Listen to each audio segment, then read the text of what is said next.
matan yang sebelum ini telah pun kita pelajari, yaitu matan yang ke-36. Saya ingat untuk bahaskan memang tidak habis, tapi sebab ada sikit lagi sebenarnya. Tapi untuk memahamkan, itu sebab belajar akidah ini dia kena berterusan lah. Dia kena berterusan. Kalau hari ini kita belajar tiba-tiba di tengah-tengah sudah memanglah agak payah sedikit untuk kita memahami. Jadi saya coba juga untuk memahamkan, untuk menerangkan dengan penerangan atau penjelasan yang mudah lah, insyaallah. Mudah-mudahan difahami. Kalau jelas, kalau semua jelas, alhamdulillah. Kalau tidak faham mungkin boleh bertanya sama ada di ruang komen atau boleh buka mikrofon lah kalau ada sekiranya yang tidak difahami. Matan yang ke-36 kata Imam Abu Ja'far Ahmad bin Muhammad At-Tahawi, wa innal Qur'ana kalamullah, sesungguhnya Al-Qur'an itu adalah kalamullah, minhu bada, darinya ia datang, bila kaifiyatin, tanpa diketahui kaifiatnya, qaulan, sebagai suatu kata-kata, wa anzalahu ala rasulihi wahyan, dan diturunkan kepadanya, ke atas rasulnya. Maksudnya Al-Quran itu diturunkan ke atas rasulnya sebagai wahyu. Maksudnya wahyu itu datang dari Allah. Wa saddaqahul mu'minuna ala dzalika haqqan, dan membenarkannya oleh orang-orang yang beriman atas yang demikian sebagai suatu hakikat kebenaran. Maksudnya orang-orang yang beriman dia membenarkan Al-Quran adalah firman Allah, ucapan Allah, kata-kata Allah. Wa aiqanu annahu kalamullahi ta'ala bil haqiqah, dan meyakini bahwasanya kalamullah itu adalah hakikat, bukan metafora. Hakikat bukannya metafora. Laisa bimakhluqin ka kalamil bariyah, bukan makhluk seperti ucapan manusia. Kalam Allah, firman Allah, yakni Al-Quran itu sendiri bukanlah makhluk. Faman sami'ahu faza'ama annahu kalamul bashar faqad kafar. Sesiapa yang mendengarnya, yakni mendengar Al-Quran, faza'ama, lalu menyangka, annahu kalamul bashar, bahwa yang dia dengar, maksudnya Al-Quran yang dia dengar itu ucapan manusia, faqad kafar, maka menjadi kafirlah ia. Wa qad dhammahu Allah wa 'abahu wa au'adahu bisaqar, dan sesungguhnya telah mencela oleh Allah dan telah memberi janji ataupun bukan menyediakan untuknya neraka sakar. Saya tengok dulu.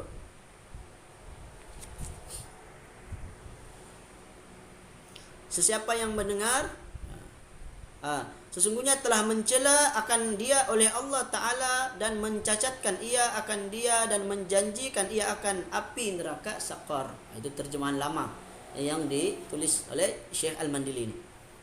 Maksudnya Allah mencela, dhammahu, Allah cela.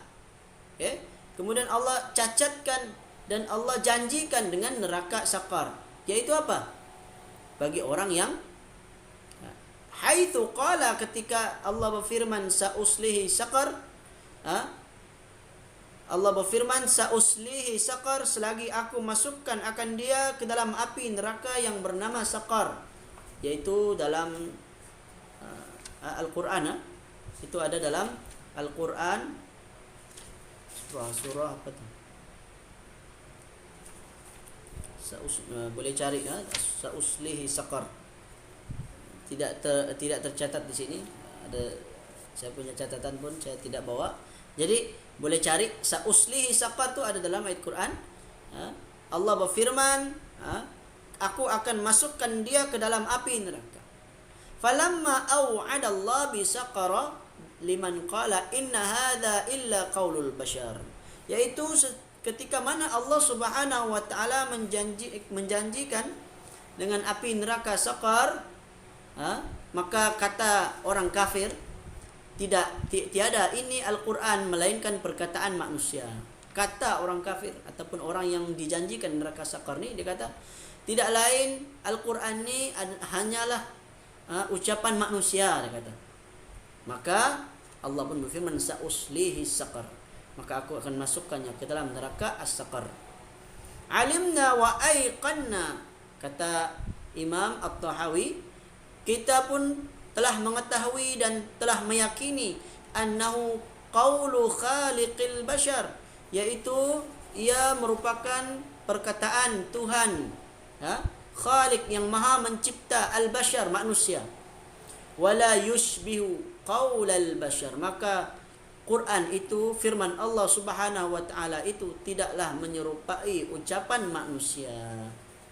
Ini kalam Allah. Ini telah kita sebutkan panjang lebar dia punya syarah dia, dan untuk sambungan dia sampailah kepada kata-kata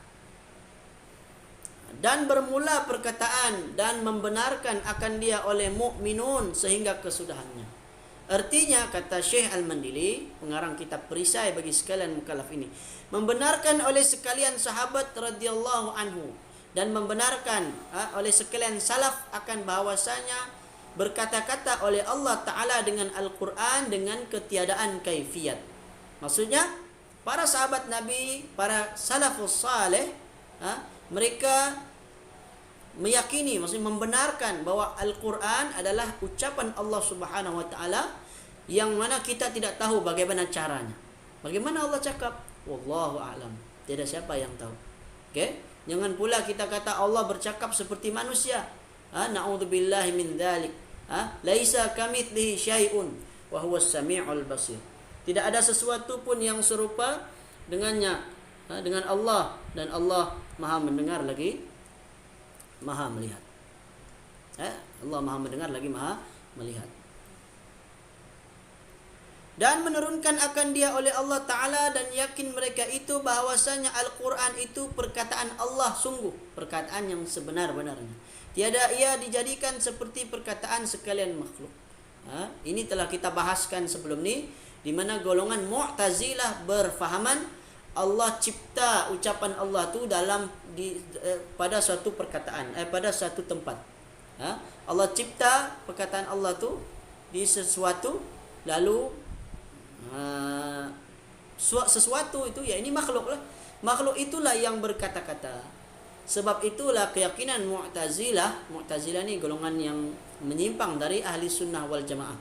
Mu'tazilah berkata kalamullah makhluk. Golongan Mu'tazilah, mereka kata firman Allah, ucapan Allah ataupun Al-Quran yang kita baca itu adalah makhluk. Dan ahli sunnah wal jamaah mengatakan Al-Quran laisa bimakhluqin, bukanlah makhluk. Al-Quran kalamullah. Al-Quran adalah ucapan Allah, firman Allah, bukan makhluk. Ini beza dia. Kita kena tahu, kalau dahulu kita pernah baca ada 9 pandangan. Kata Syekh Al-Mandili, bersalah-salahan mereka itu pada masalah ini atas 9 perkataan. Ada 9 pandangan, artinya sangat banyak, menunjukkan betapa masalah kalamullah ini sangat banyak manusia yang berbeza-beza pandangan, sangat banyak pandangan di kalangan manusia, sehingga menjadi 9 pendapat. Maka pendapat yang kita kena ikut adalah pendapat ahli sunnah wal jamaah. Terakhir sekali yang disebut oleh Syekh Al-Mandili dalam kitab ini, dia kata yang ke-9 bahawasanya kalamullah sentiasa ia berkata-kata apabila menghendaki ia. Maksudnya Allah berkata-kata dengan kehendak Allah, manakala menghendaki ia, ketika Allah berkehendaki, dan betapa menghendaki ia. Allah berkehendak, maka Allah berkata-kata. Dan ia berkata-kata dengan suara yang didengar, dan bahawasanya jenis kalam itu qadim, sekalipun tiada ada suara yang tertentu itu qadim. Okey? Dan inilah yang dinakalkan dari imam hadis dan sunnah, kata Syekh Al-Mandili. Yang ke-9 tu, ini yang kita bahaskan. Okay? Dan bahawasanya, dan barang siapa mendengar ia akan dia, dan berkata ia bahawasanya perkataan manusia, maka sungguhnya telah kafir ia. Okay? Kata Syekh perkataan Imam Abu Ja'far At-Tahawi ini, sesiapa yang mendengar Al-Quran, lalu dia berkata Quran itu perkataan manusia, maka menjadi kafirlah ia. Kata Syekh Al-Mandili, Tiada ada syak pada jadi kafir orang yang ingkar bahwasanya Quran itu perkataan Allah. Orang yang syak bukannya yakin lagi, dia baru syak, ragu. Al-Quran tu Allah punya perkataan kah? Atau manusia punya perkataan? Ragu saja, maka kafir, terkeluar dari agama Islam. Itu sebab kita wajib mempelajari akidah. Wajib kita mempelajari akidah supaya kita tidak tersesat jalan. Bahkan berkata ia bahwasanya Al-Quran itu perkataan Nabi Muhammad SAW. Kata Syekh Al-Mandili, kalau orang kata Quran itu ucapan Nabi Muhammad saja, itu kita kata Quran itu ucapan Nabi Muhammad saja, bukan ucapan manusia, itu pun boleh menyebabkan jatuh ke dalam kekufuran. Okay? Atau perkataan malaikat, dia bilang Al-Quran itu ucapan malaikat, bukan Allah, tapi malaikat Jibril yang berkata. Wal'iyadzubillah. Sebenarnya Quran itu adalah kata-kata Allah, cuma dibawa oleh malaikat.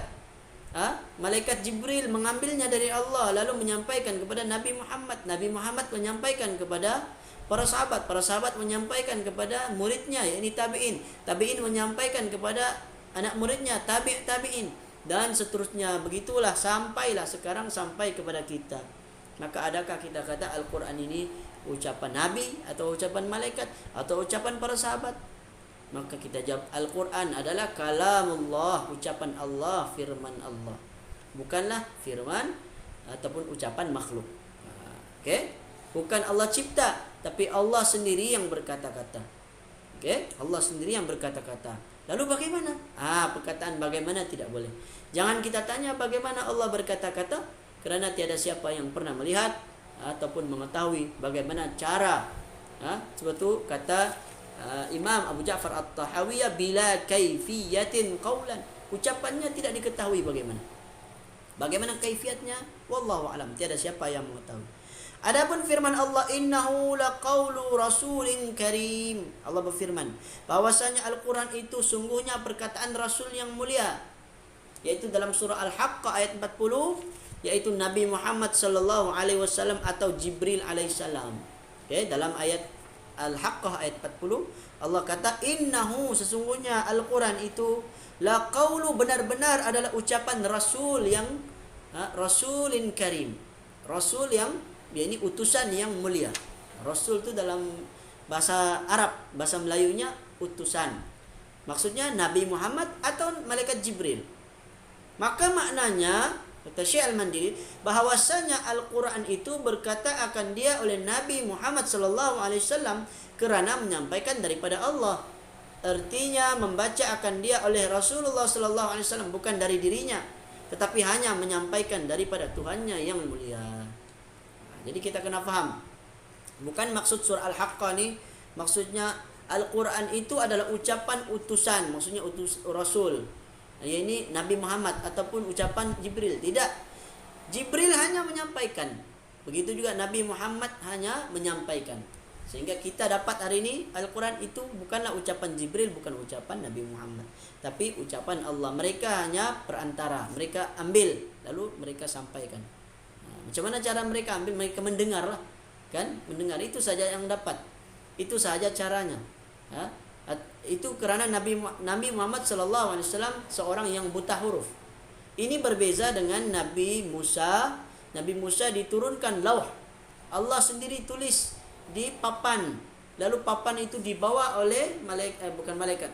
Nabi Musa alaihissalam membawa lauh, dia membawa papan atau batu, yang mana batu-batu itu berisi Taurat. Lalu ketika Nabi Musa alaihissalam membawa Taurat, dia melihat Bani Israel kembali menyembah patung, menyembah sapi. Mereka membuat ukiran daripada emas, lalu mereka buat satu sapi, lalu mereka menyembah. Akhirnya marah Nabi Musa. Nabi Musa mencampakkan. Dia terlalu marah, macam kita lah.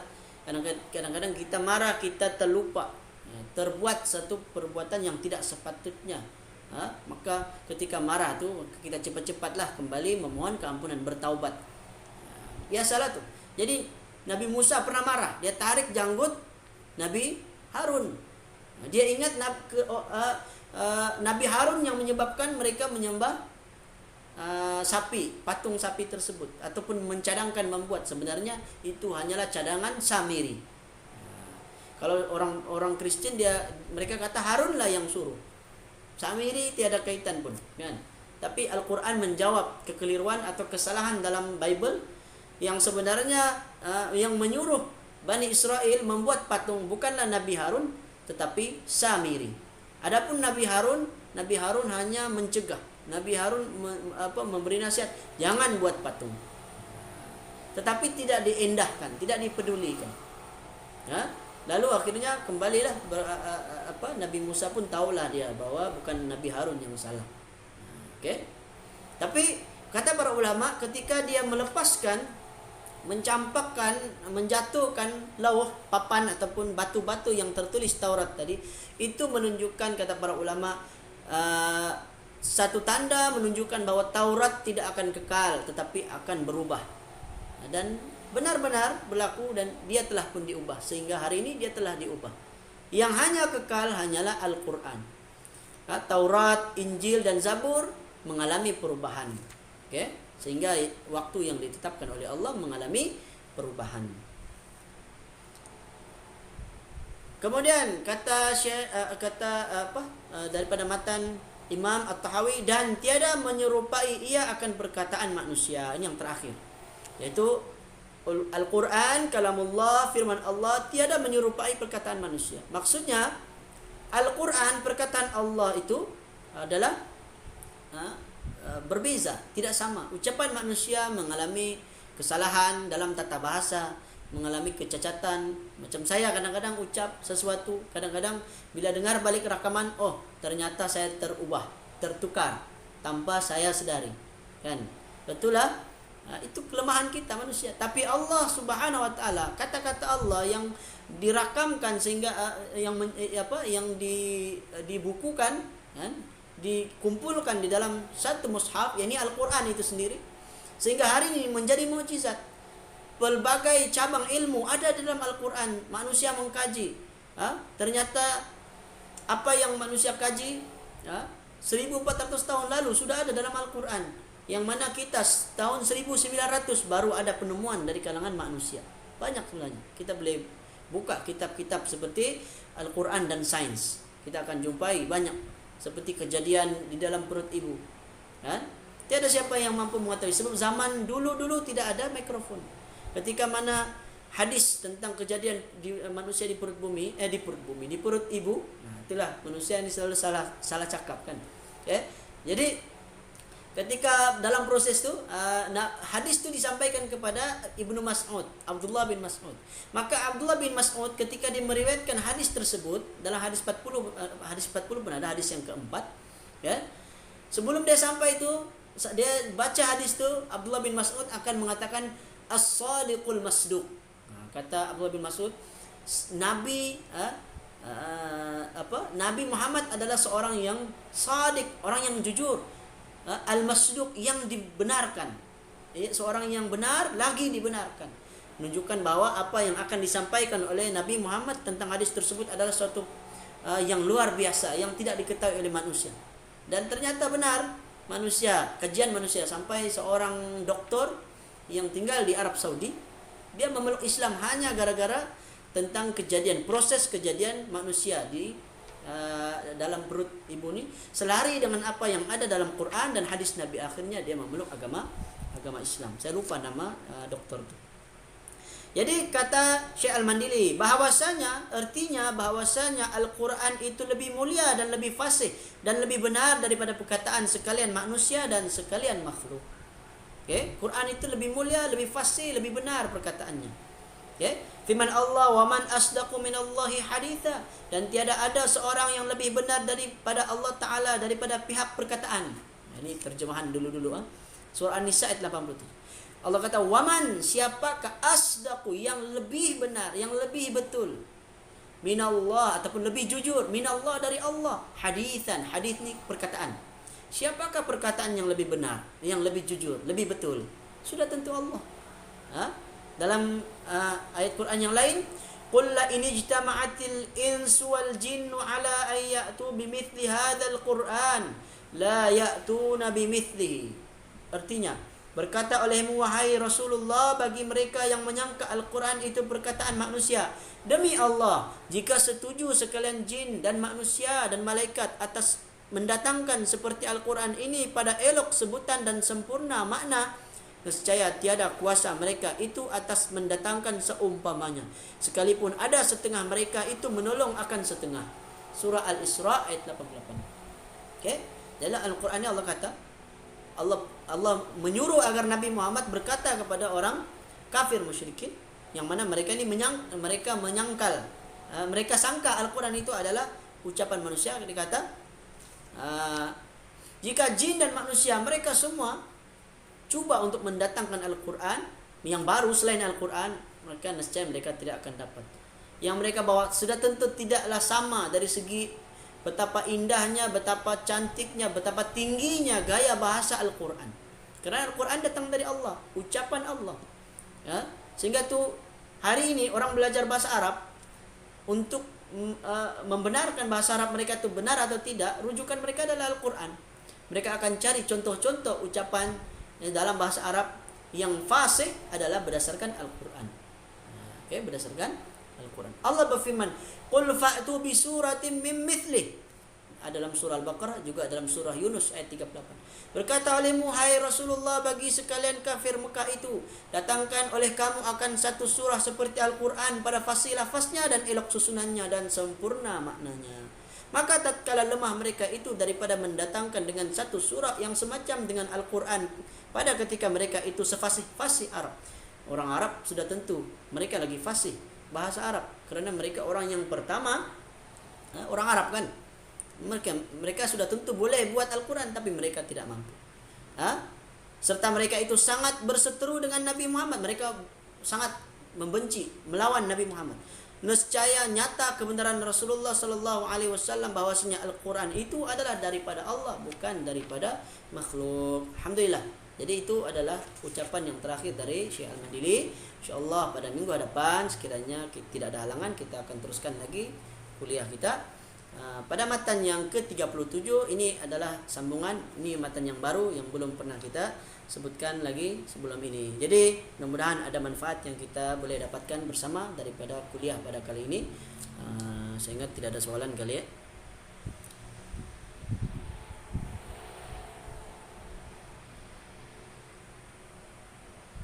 Oh, ada yang bertanya tadi, page berapa?